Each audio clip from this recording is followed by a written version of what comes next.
écoutez ce que dit. C'est Dieu qui parle, ce n'est pas n'importe qui.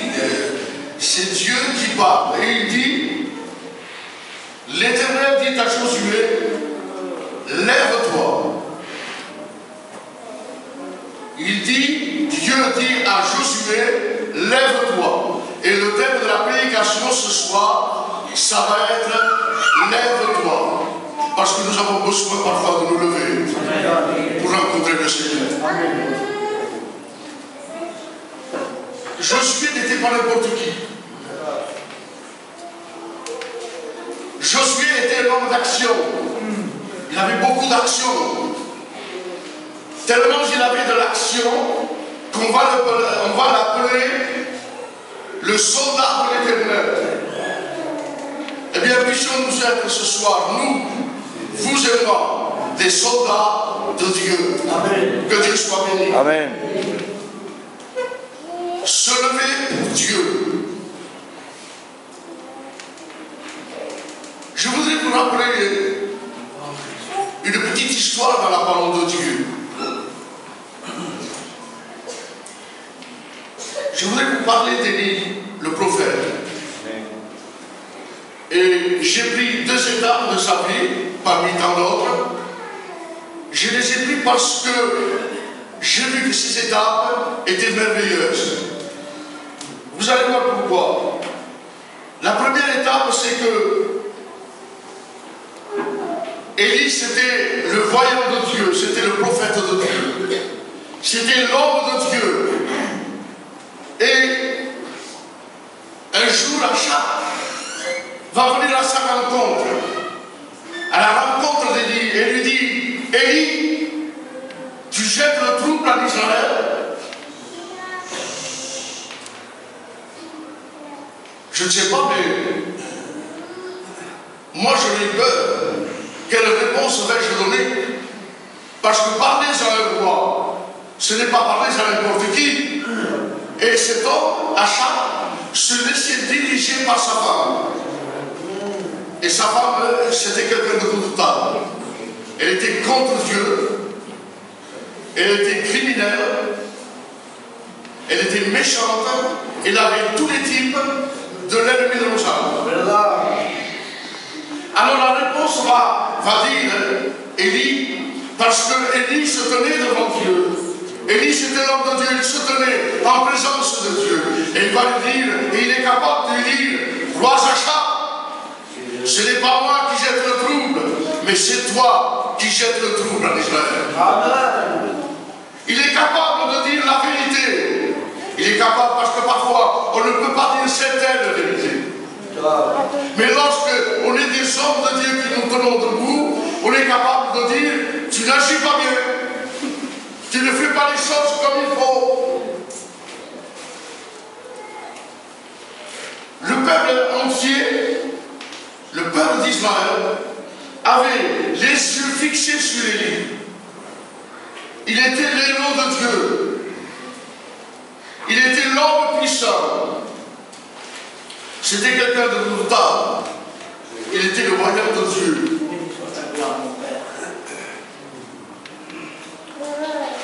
Il va tuer 850 faux prophètes. Il va les égorger. Il va faire tomber le feu du ciel. N'est-ce pas beau ça? Amen. Il avait Dieu avec lui. Et Jézabel va savoir que Élie avait fait tuer les 850 prophètes. Qu'est-ce qu'elle va faire? Elle va donner le jour et l'heure de la mort d'Élie. Il lui dit, il va s'envoyer un messager, il lui dit, demain, à 7 heures, à l'heure présente, je ferai de ta vie ce que tu as fait pour nous. Et devant ces paroles, Élie va être rempli de tout. De la crainte, de la peur. Et parfois l'ennemi nous parle. Nous avons peur et crainte. Nous oublions ce que nous avons fait avec Dieu. Nous oublions que nous appartenons à Dieu. Élie, s'il aurait demandé de l'aide à Dieu, est-ce que vous ne croyez pas que Dieu lui a envoyé de l'aide? Il a fait tomber le feu du ciel. Il a fait arrêter la pluie pendant 3 ans et 6 mois. Et un mot de cette femme, la crainte s'en va. Il a peur. Il a peur. Et parfois nous avons peur. La crainte s'en va. Pas plus que hier. Parce que je suis suivi pour des examens que je dois faire. Le diable a parlé dans mon cœur. Il m'a dit, voici, il va se passer ça, ça et ça. J'avais peur. J'avais dit, j'ai peur. J'ai peur parce que l'ennemi a parlé dans mon cœur. Et puis, écoutez bien, Dieu m'a parlé.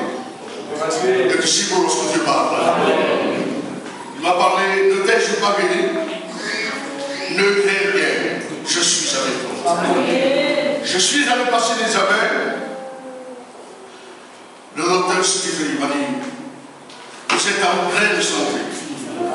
Que Dieu soit béni. Parfois l'ennemi parle. Et nous sommes saisis de crainte. Aujourd'hui, le monde vit dans la crainte et la peur. Parce que l'ennemi parle dans les cœurs. Alors Élie, il est là. Il me semble voir Élie. Il prend la fuite. L'homme de Dieu prend la fuite. Il se sent vaincu par une seule femme. Et après une journée de marche, vous connaissez l'histoire. La Bible dit qu'il s'est assis. Il était fatigué. Il y a des chrétiens, certains chrétiens qui sont fatigués de suivre le Seigneur. Ils sont fatigués de se tenir devant sa présence. On va les appeler les chrétiens chômeurs. Avec Dieu, il n'y a pas de chômage. Nous sommes chrétiens dans les bons et les mauvais jours. Seigneur, je te suivrai tous les jours, dans les bons et dans les mauvais. C'est vrai qu'il y a des problèmes, c'est vrai qu'il y a des difficultés. Mais avec Dieu, nous remportons toujours la victoire. Je ne suis pas meilleur que mes pères. L'homme de Dieu, celui qui avait fait arrêter la pluie, celui qui avait fait descendre le feu du ciel. Vous savez comment c'est cette prière? Je l'ai notée. C'est la prière du découragement. Il y a des chrétiens, certains chrétiens, certains, qui disent, il y a 20 ans, 30 ans que je sers le Seigneur, que je suis le Seigneur, mais je suis fatigué maintenant. Je suis fatigué, je n'en peux plus. J'ai trop de problèmes. Un jour, j'étais avec frère Nanou, qui était responsable de l'église au Vernet, je travaillais avec lui. Il était parti, il m'avait dit, aujourd'hui tu feras des visites. J'ai dit d'accord. Je suis allé à la maison d'une sœur qui est au du Seigneur. Et je lui parlais de Dieu. Il m'a dit non, j'en peux plus, j'ai trop de problèmes, je n'en peux plus. Je lui disais, écoute ma soeur, ne vaut-il pas mieux de passer nos problèmes avec le Seigneur que sans le Seigneur? À la réunion, le soir, elle était dans l'église. Parce que vaut mieux passer ses peines avec le Seigneur que sans le Seigneur. Ça n'est tracé, Seigneur. Je ne suis pas meilleur que mes pères. La mort m'est préférable.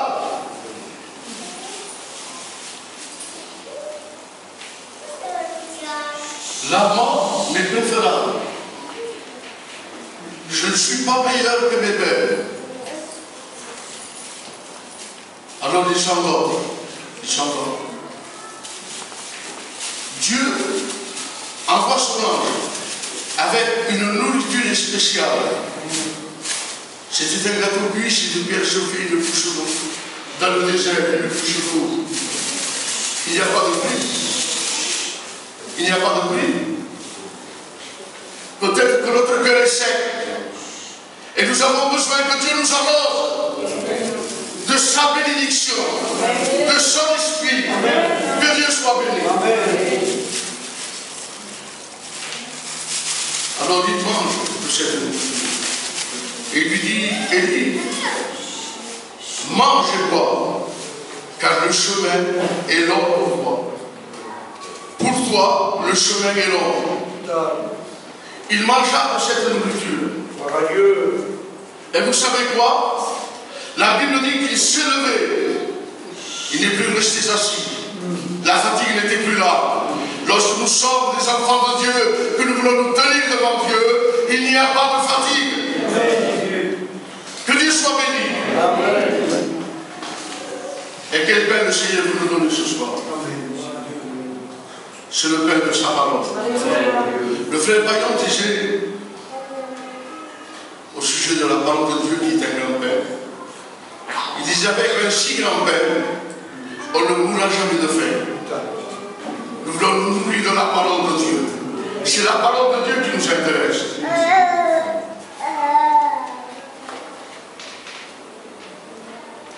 Et lui dit, Élie, le chemin est long. Et avec cette nourriture, la Bible dit qu'il marcha 40 jours et 40 nuits jusqu'à la montagne de Dieu. Si nous nous tenons devant Dieu, Dieu nous donnera une direction. Il n'avait pas de direction dans le désert. Le monde ne peut pas nous donner une direction, c'est pas possible. Seul, c'est le Seigneur qui nous donne une direction. Et notre direction, vous savez où c'est le ciel. Que Dieu soit béni.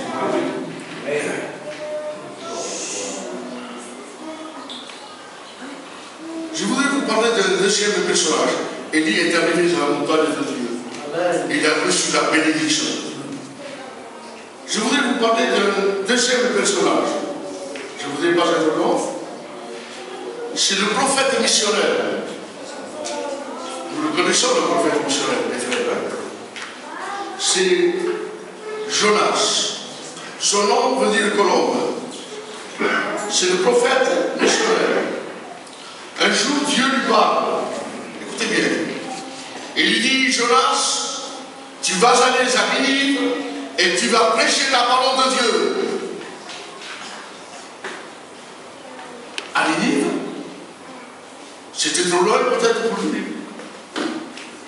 C'était peut-être une ville méchante.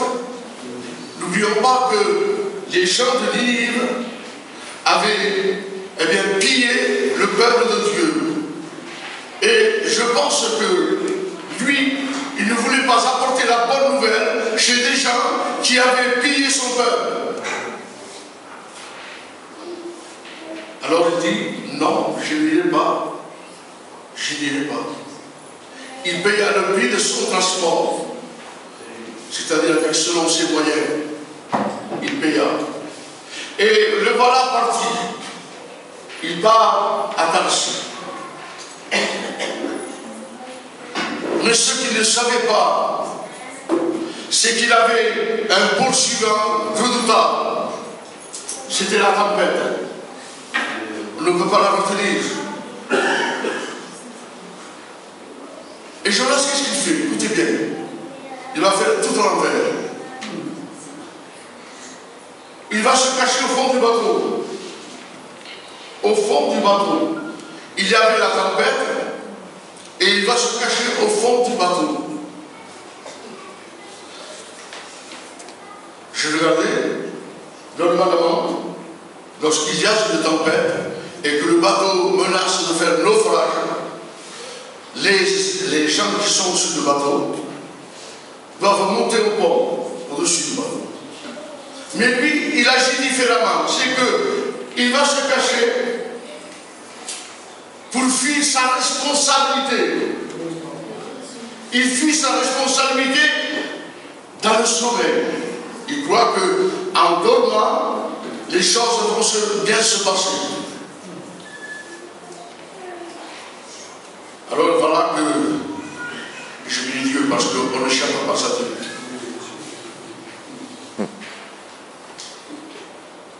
Dieu va faire souffler cette tempête. Et bon, nous savons comment il va dire que c'est lui qui, eh bien, il est celui qui est responsable de cette tempête. On ne se cache pas dans Dieu. On ne peut pas se cacher du frère. On peut faire ce qu'on voudra. Si Dieu nous appelle, Dieu nous cherchera toujours. Alors Dieu lui dit, va à Ninive, 120 000 personnes. Il fallait 3 jours pour traverser Ninive. C'était une grande ville. Au bout d'un moment, nous savons l'histoire, il fut avalé par le poisson, et que le poisson avait vomi Jonas sur le bord de la mer. Il s'est levé et il est allé à Ninive. Il s'est levé parce qu'il s'est levé de sa désobéissance. Et parfois nous désobéissons à Dieu sans vouloir. On désobéit à Dieu sans vouloir. Oui. Seigneur, je ne voulais pas le faire, mais je l'ai fait. Avant de faire quoi que ce soit, demandons conseil à Dieu. Jonas s'est levé. Eh bien, nous voulons nous lever pour l'obéissance. La Bible dit que l'obéissance vaut mieux que les sacrifices. Est-ce que vous êtes d'accord? Amen. L'obéissance vaut mieux que les sacrifices. Seigneur, je vais t'obéir, même s'il n'est pas la force. Mais je vais prier, je vais te prier pour que tu me donnes la force de t'obéir. Et 120 000 personnes ont entendu la parole de Dieu. Maintenant, écoutez, je reviens jusqu'à trop long, je pense que 5 minutes de plus, le fils prodigue. Le fils prodigue, il a fait quelque chose qui n'était pas bien aux yeux de son père. Il a demandé la part de ses biens et il est parti très loin, la Bible dit. Mais j'ai lu dans une traduction, il est parti très loin. Il n'est pas seulement parti loin, mais très loin. Avec son portefeuille bien rempli, il était tout jeune, et il part, il vit sa vie, il part très loin parce qu'il ne veut pas donner des comptes à son père. Il part très loin pour être fier, pour dire c'est moi qui vis ma vie. Je suis jeune, je veux vivre ma vie. Son père lui donne, il est d'accord. Tiens, pas. Il est parti dans un pays très loin, mais il dit une famille dans ce pays. Il dit une famille. Et il commença à se trouver dans le besoin. Dans le besoin. Il ne mangeait pas à sa faim. Déjà, c'est un grand besoin. Le monde ne peut pas nous donner une nourriture que celle qu'on a besoin, nous les chrétiens. Nous avons besoin d'une nourriture de la parole de Dieu. Alors il se trouve là dans le besoin, il va regarder les pourceaux. Il aurait même voulu manger des gourouches que mangeaient les pourceaux, mais cela ne lui était pas permis. Alors il rentre à lui-même, et c'est beau parfois de rentrer dans soi-même, de réfléchir, de dire ce n'est pas bien ce que j'ai fait. Il rentre à lui-même, et la première chose qu'il pense, je me lèverai, et j'irai vers la maison de mon père. Pourquoi? Parce qu'il dit, chez mon père, il y a du pain à l'abondance. Et j'aime dire qu'avec Dieu, Dieu ne donne pas au compte-gouttes. Lorsque Dieu donne, il donne pleinement.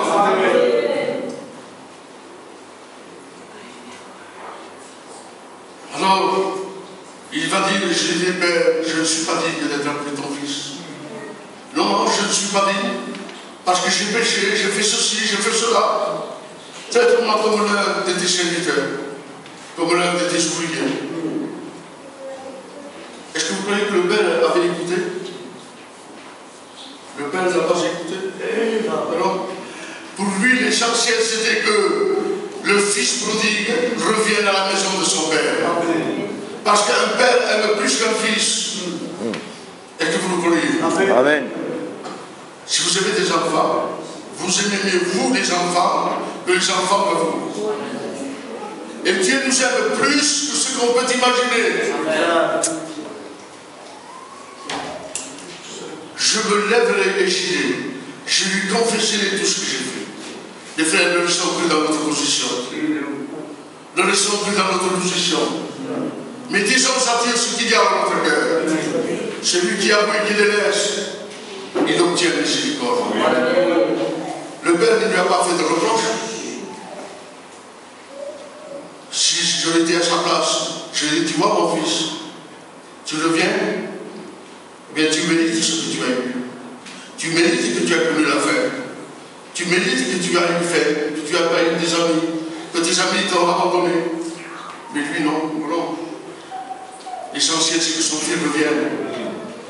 Revenons à Dieu, mes frères. Levons-nous pour revenir à Dieu. Ne restons pas dans notre position. Ne restons pas avec nos faiblesses. Si nous sommes faibles, lui il est fort. Et il va nous donner cette force. Gloire à Dieu. Dieu soit béni. Amen. Je passe parce que l'heure est avancée. David était un grand homme de Dieu. J'aime souvent parler de David. Et j'aime lire la Bible et je dis souvent, plus qu'autre chose, l'histoire de David. David dit, attends-toi, aspère-le-terre, attends-toi à l'Éternel.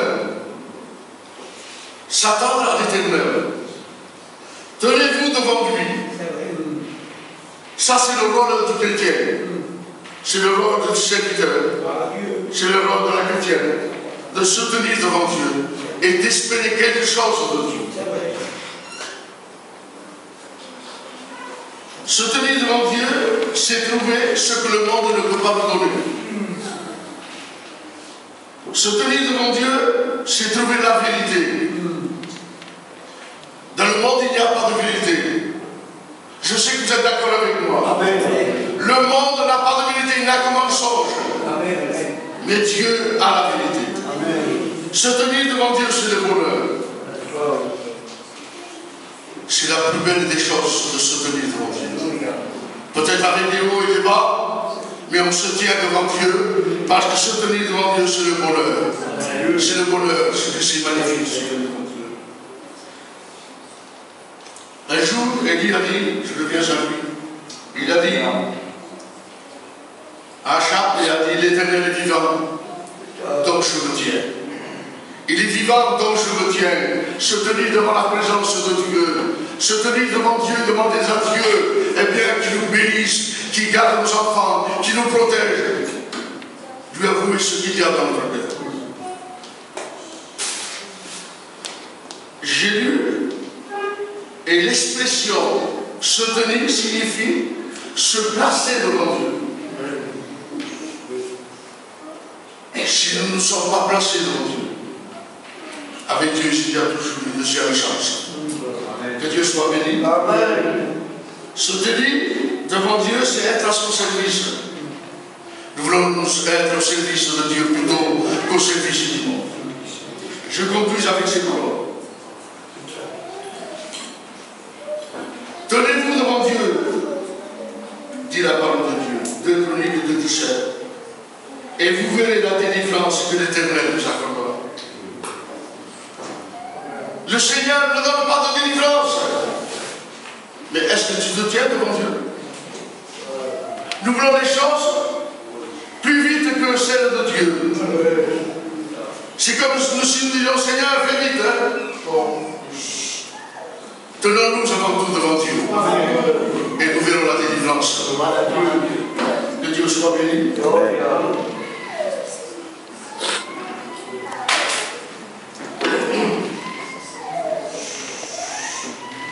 Écoutez ce que dit la parole de Dieu, Ézéchiel, chapitre 2, 1, verset 2.